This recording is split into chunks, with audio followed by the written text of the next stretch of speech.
ఇంట్లో ఉన్న బంగారాన్ని విడిపించి ఆ రోజు ఆన్లైన్ రేటుకే మేము కొంటాం. Sharma gold company. నమస్కారం, సుమన్ టీవీకి స్వాగతం. ఆంగ్ల సంవత్సరం 2025 ఈ నూతన సంవత్సరం ద్వాదశ రాశుల వారికి గ్రహ సంచారం ఎలా ఉంది, ఈ నవగ్రహాలు గోచార రీత్యా ఎటువంటి ఫలితాన్ని అందిస్తున్నాయి, ఈ విషయాలను తెలియజేసేందుకు మనతో పాటు ఉన్నారు ప్రముఖ జ్యోతిష్య, వాస్తువేదిక్ మరియు దేవి ఉపాసకురాలు అయినటువంటి శ్రీమతి జయప్రద గారు మనతో పాటు ఉన్నారు.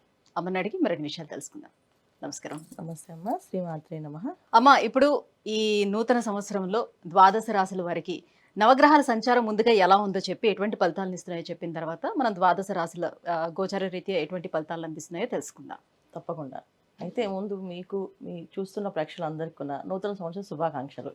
ఎందుకంటే మనం రాశి ఫలితాలు ఇవన్నీ చూసుకునేది ఎప్పుడు కొన్ని ఏంటంటే ఉగాది చూసుకుంటాం. సో ద్వాదశ రాశులు తెలుసుకోవాలనే ఉత్సాహం అనేది మనకి ఈ మధ్యకాలంలో ఎక్కువైంది. కానీ పూర్వం అయితే ఈ ఉగాది నుంచి మన ఫలితాలు తెలుసుకోవడం. ఎందుకంటే ఉగాది ఫలితాలు ఎప్పుడు నా దేవాలయంలో తెలుసుకుంటే అక్కడ చదువుకునే ఒక మంచి వేదం చదువుకునే వాళ్ళు, వేద బ్రాహ్మలు వీళ్ళతో చెప్పించేవాళ్ళు ఉగాది పంచాంగ శ్రవణం. ఎందుకంటే వాళ్ళ వాక్కుతో ఒకవేళ మిశ్రమ ఫలితాలు ఉన్నప్పటికీ కూడా ఏం కాదు, బాగుంటుంది, బ్రహ్మాండంగా ఉంటుంది అని అంటే వాళ్ళు చేసే తపస్సు వల్ల, వాళ్ళు చెప్పే మాట వల్ల అది నిజంగానే బ్రహ్మాండంగా ఉండేది. ఈ నమ్మకం అనేది అందరికీ పూర్వం ఉండేది. ఇప్పుడు అందరూ మనం ఇలా చూసుకుంటున్నాం, డిజిటల్లో వచ్చేసాం కనుక రాశి ఫలాలు తెలుసుకుంటున్నాం, ఇలా ఎప్పుడు పడితే అప్పుడు తెలుసుకుంటున్నాం. అయితే ఏంటంటే ఈ మిశ్రమ ఫలితాలు, మంచి ఫలితాలు ఎవరికి బాగున్నా ఎవరికి బాగోపోయినా మనం అందరం ఏంటంటే భగవంతుడి సేవ, భగవంతుడి మీద నమ్మకము, చేసే పనిలో చిత్తశుద్ధి ఉంటే అన్నీ ఆయన కాపాడుతుంటారు. అయితే ఈ ద్వాదశాలు తెలుసుకోవడం అనేది ఏంటంటే ఒక అడ్వాన్స్డ్ సైన్స్ అనమాట. జ్యోతిష్యం అనేది, జ్యోతిష్యం అంటే ఏంటి, జ్యోతి అనేది వెలుగు. మనం వెళ్ళే దారిలో ఏవేవి ముళ్ళు ఉన్నాయి, ఏవేవి ముళ్ళు లేకుండా ఉన్నాయి, బాగుంది బాగాలేదు తెలుసుకోవడానికి మాత్రమే జ్యోతిష్యం. అందుకని మనం ఈ జ్యోతిష్యాన్ని చూసుకోవడం అనేది తెలుస్తుంది. అయితే ఇవి వర్ష ఫలితాలు అంటాం. అంటే వర్ష ఫలితాలు అంటే శని భగవానుడు, గురువు, రాహు, కేతు వీళ్ళందరూ సంవత్సరంన్నరకి అలా మారుతారు. గురువు సంవత్సరం మారితే రాహు కేతులు 18 నెలలకి మారుతారు. శని భగవానుడు 2.5 సంవత్సరాలు మారుతారు. సో ఈ రాశులు మారడం అనేది ప్రతి సంవత్సరం ఏంటంటే గురువు ప్రతి సంవత్సరం మారుతారు. అయితే అప్పుడప్పుడు గురువుతో పాటు రాహు, అప్పుడప్పుడు శని భగవాన్ మారుతూ ఉంటారు. అయితే ఈ సంవత్సరం ఏంటి, 3 గ్రహాలు ఒకేసారి మారుతున్నాయి. ఎందుకంటే నెలల గ్యాప్లో, రోజుల గ్యాప్లో మారుతున్నాయి. సో అందువల్ల ఏంటంటే ఫలితాలు అందరికీ కాస్త మంచి ఫలితాలు, కాస్త మిశ్రమ ఫలితాలు, కొంచెం ఇబ్బంది పెట్టే ఫలితాలు కూడా కనిపిస్తున్నాయి. ఎందుకంటే ఒకేసారి అన్ని గ్రహాలు మారినప్పుడు ఇలాంటి ఇబ్బందులు జరుగుతుంటాయి.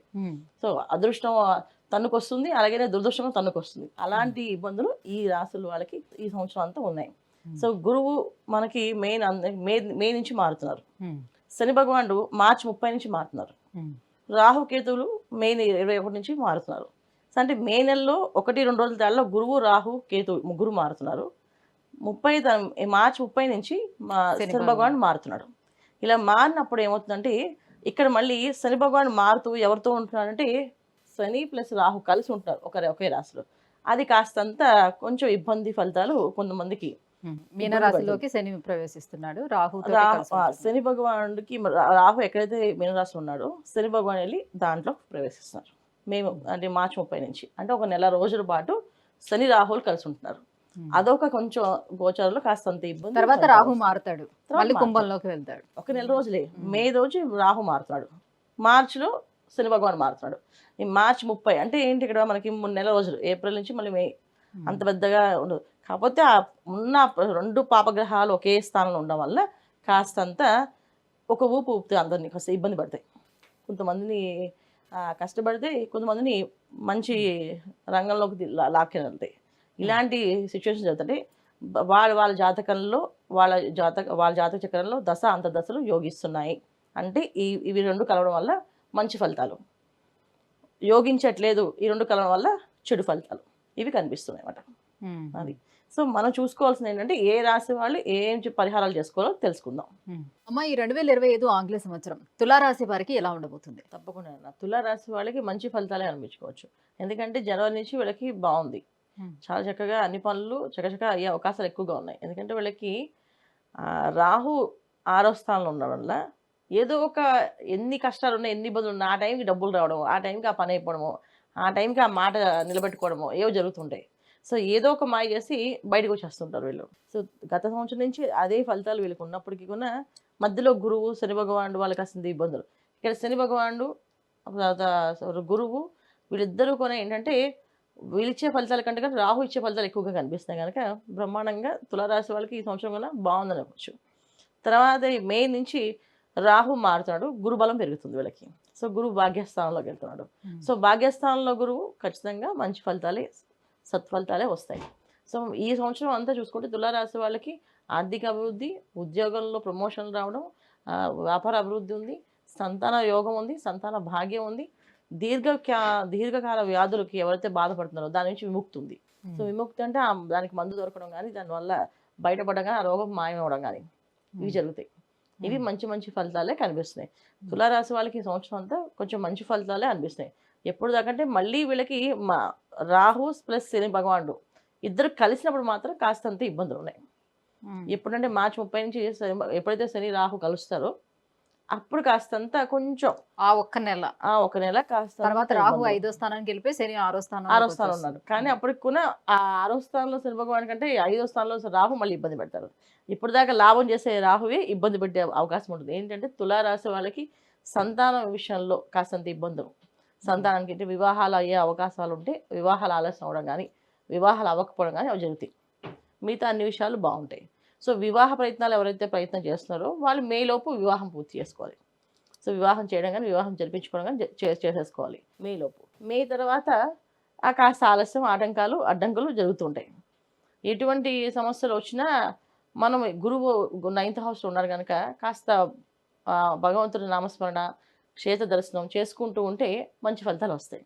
ఇది తులారాశి వాళ్ళు ఈ సంవత్సరం తీసుకోవాల్సిన జాగ్రత్తలు ఏంటంటే మెయిన్ అన్నిటికంటే వాళ్ళు మాట్లాడే విషయాల్లో ఒక మాట తూలాడకుండా జాగ్రత్తగా ఉంటాం. అంటే ఎదుటి వాళ్ళని క్రిస్టైజ్ చేయడం, అంటే వాళ్ళని బాధపడడం, వాళ్ళు బాధపడేట్టు మాట్లాడడం, వాళ్ళని కాస్తంత ఏడిపించడం, హేళన చేయడం, ఇలాంటి పనులు చేయకుండా ఉంటే చాలు వీళ్ళు.